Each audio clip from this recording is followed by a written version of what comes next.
listeners and viewers, if you guys get the chance, this was actually a really good short video. It's about 11 minutes long, but again, Erez did this TEDx talk, and you can YouTube this, The Advantage of Thinking Inside the Box. And I think we're going to even get to this a little bit later, or maybe even sooner.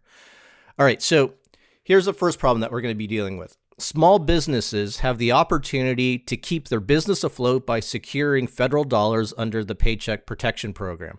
While these loans may be forgiven after a period of time, this also presents an opportunity for businesses to consider eliminating waste and inefficiencies. But in doing so, this may come at the expense of continued revenue loss, employee loss, and a slow path to recovery. Erez, you are trying to solve the problems of all small businesses, sir. How do you look at this problem? So for me, this problem represents two fascinating areas of innovation and creativity. The first one is fixedness. And fixedness is kind of a blind spot in the way we think, which is kind of funny because it's a blind spot. And then in that case, it doesn't matter how much you're aware of it or how much effort you invest in trying to change it. You can only see through your own eyes. It's a blind spot, and it doesn't matter how fast you turn around, it will still be on your back. There are two types of fixedness. The first one is acquired fixedness. It's what we picked up along the way. It's part of our education and professional standards and habits and rituals and best practices. And it's something that we all have. The other type of fixedness is kind of deeply rooted in the way we think. It's called cognitive fixedness. We actually have 4 types of cognitive fixedness, and it can blind us from seeing or considering possibilities that, as I mentioned earlier, are counterintuitive, something that our brain is not trained to view. And the only way to overcome fixedness is by an external manipulation. So when I hear people encouraging other people to think differently, I usually have this little smile that I smile to myself because, if I could, I would ask them to show me how.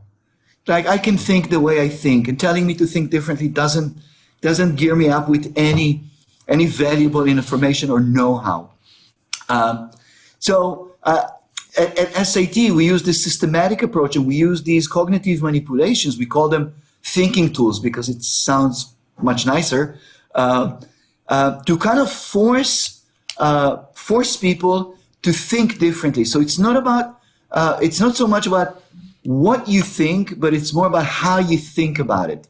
So the way we work solving a problem like this and other problems that we're going to discuss very soon are actually gather a team of experts. We don't have we're not consultant in this field. We can't tell you what you should do. But what we can do is gather a team from the company, people who are experts, and facilitate a thinking process that kind of force them to consider possibilities and options that otherwise will probably be either overlooked or very quickly dismissed. So fixedness is one of the things that we suffer most when we talk about innovation and creativity. And of course, the older you are, the more senior you are, the more educated you are, the more of an expert you are, the more fixated you are. And it breaks my heart sometimes to see, to get a call from a client saying, look, we got our best experts in the room. They were sitting there for 2 days and they couldn't come up with any solution. And, why would you expect them to come up with something, innovative if you get the most fixated people in the organization to try and solve it? So take the same manpower, the same wisdom, the same knowledge, the same experiences and expertise, and provide them with a different thinking tools, then they'll come up with usually with really good solutions. So fixedness is one thing that is associated with this. And the other thing that is closely related to these type of questions is business model innovation. Again, we're kind of fixated on the way the things works. When you ask business people how business works, usually they'll say something along the lines of, well, it has some rules. we know how you do things here, and our clients and our supply chain knows this, apply the same rules, and this is how it works. And then when you ask them to show you the book, they look at you like puzzled. They're like, there's no book. These are all, arrangements and agreements and habits that we all adapted to because it makes sense, because it helps the business work. But when you challenge those assumptions, when you allow yourself to play with the rules, you can create many different types of business models. And maybe one more interesting point to say about business model innovation is that a study that was completed quite some time ago, I think that around 2008 or 2010, shows that the most productive way, the most efficient way to invest in innovation will be not around product or product performances or supply chain, but around business model innovation. Okay, it's not only the lowest investment compared to the results that you get from a good business model, it's also the fastest way to get that money back. Yet, most companies in the world focus most of their innovation efforts around two parts: products or services and productivity, which is great. It's important. You should do that. But missing on business model innovation doesn't make any sense to me. So when I'm presented with a challenge like that, the two immediate elements that I would consider is, first of all, let's explore and see what type of fixedness we have associated with this problem. And the second part that I would look at will be challenging some of the assumptions associated with the existing business models that we have, and applying some thinking tools and creating new breeds or new configurations of business models, and then use the wisdom and the expertise in the room and try and quickly see if they make sense. And many times you in a relatively short time, you not only come up with amazing insights on things that you're doing just because everybody else is doing it and they're redundant, but also with better possibilities. Let me ask you this then, and going back to the business model innovation, you're absolutely right. There's not going to be a whole lot of businesses that if you were to ask them, hey, let me see the rule book that you work out of and in what your business is based out of, that they're going to be able to show you what they've come up with. I would say a lot of small businesses might barely have a business plan that they can revert back to. So for small businesses that don't have this kind of rule book now, how do you then move forward with these companies that you don't even have a baseline of a rule book to go off of? I hope it's okay to say, but this is relatively an easy part, because our starting point at SIT is always the existing situation. You don't expect people to come up with ideas and solutions based on nothing, on goodwill. Not only that, talking a little bit about the cognitive process, our brain can work very, very fast when it has a very clear starting point. It's called cognitive anchor. Once you have a cognitive anchor, you can quickly consider many possibilities, options, scenarios. You can run many simulations in a heartbeat just by having a clear starting point.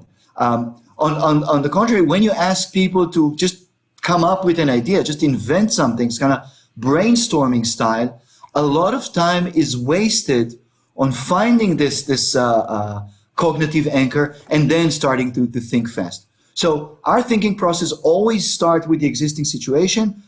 One big reason is because of that, because you want to make thinking more effective. Second is because this is what people understand. This is what people already know and own. So it's very easy for them to evaluate and compare new possibilities versus the existing one. Okay? So we respect what you already have. You never look at the existing situation as something bad that needs to be dismissed or revolutionized. We have something, it's working. Now let's use that as a springboard to other possibilities and opportunities. Okay. All right, so we have fixedness and business model innovation. If you're looking at then this problem number one, where small businesses do take out some kind of loan, but yet in considering what opportunities that can come about in terms of, let's say, eliminating waste and efficiencies, you want to consider the fixedness of your business, and again, that or actually more the fixedness of the individual, right? Not really of the business. So I think first of all, fixedness applies to all circles. We all fixated personally. There's a fixedness on the organizational level, of course, and there's a fixedness on the industry or the category level. So in that sense, fixedness is common. It's common. It's also common amongst competitors. And if in today's world where competition becomes so tough, the name of the game is differentiation. If you think like your competitors, you're very likely to come up with the same type of ideas and solutions that they will come up with. On the other hand, if you find a different thinking algorithm, you're more likely to come up with different search results in your quest for new solutions. I'm trying very carefully not to come across as someone who can offer solutions to the problems you presented. Because again, in this case, I'm a process expert. I know how to manage the thinking process well, so content experts can come up with their ideas. But at the same time, I can't resist the temptation to share maybe 2 or 3 possible ways of looking at it. So from the fixedness point of view, I would probably raise the following questions. If budget is limited and we need to eliminate waste, let's redefine what waste is. Actually, this week I'm working with a large food company who's investing amazing efforts in turning some of its waste into raw materials for adjacent industries. Which is, again, kind of a really nice way to look at waste. If I look at business model innovation, I would ask, at the moment as a car owner and a car user, there are basically 2 options for me. One is to own my car, and the other one is to lease it. I was wondering if there are any, it'd be interesting to explore the benefits in creating a new business model that will be some kind of a co-ownership with the dealer. I don't know, could that work? Under which circumstances this could actually be a great idea? Could we think of payback loyalty programs? Under which specific circumstances this is something we can actually benefit from? Looking at again at car dealerships, I would ask if maybe a possible business model to experiment with will be that instead of being a car dealer, you'll be some kind of a transportation broker. And you will take care of all my mobility needs, whether it's cars, trains, buses, plane, taxis. But, instead of spreading my money all around, I can just pay to you and you take care of it. So again, maybe these ideas sound ridiculous, or maybe they were already thought of. But when I think business model innovation, I'm creating a list of possibilities, and I try to answer one very simple and very powerful question, and that is, under which unique circumstances this could actually be a brilliant idea. I love those ideas about the dealership model. As a matter of fact, on a follow-up recording, I'll be speaking with the executive vice president of Cox Automotive, Dale Pollock, in which that's kind of one of the things that we're going to be talking about specifically as it relates to the used car industry, and how, with used cars, there's a significant supply in the wholesale market, but demand, as we all know, is down with all retailers. But, is there such an innovation that can be had where there are more flexible ownership models. And this is already starting to come about now, but in light of the economic crisis, I think that you probably will start to see some of the winners and losers of that type of business model. Just to build on what you're saying, I think that, again, what we all do very professionally and very responsibly is continuously trying to predict the next step or the next way the market is going to behave, and make sure that that will be good players there, or will be the best players. For me, this is a very important thing or fundamental thing to do. On top of that, when it comes to business model innovation, it's not only about being the best player in the existing game, it's also about changing the game that will, in my favor.